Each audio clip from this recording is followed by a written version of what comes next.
কিন্তু চাণক্য বলেছেন, নারী ততক্ষণই লড়ে যতক্ষণ সে মনে করে যে এই সম্পর্কটা ঠিক করা সম্ভব।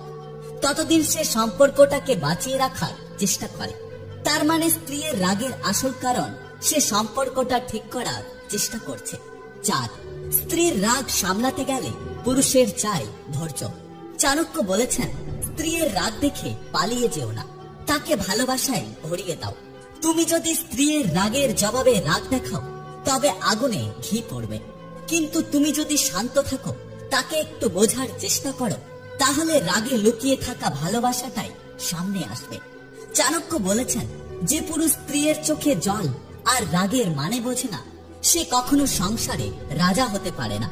তোমার স্ত্রী যদি রেগে যায়, তার রাগকে রাগ মনে না করে বরং খোঁজ নেওয়ার চেষ্টা করো যে তার রেগে যাওয়ার পেছনের কারণ কি, এবং তার রেগে যাওয়ার পেছনে কারণগুলোর সমাধান করো। দেখবে একদিন সে আর রাগবে না, বরং তোমাকে বেশি করে ভালোবাসায় ভরিয়ে দেবে।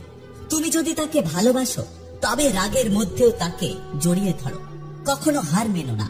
মানুষ অবশ্যই ভালোবাসা পেলে বদলে যায়। এ বিষয়ে তোমার কি মতামত অবশ্যই জানিয়ে যেও।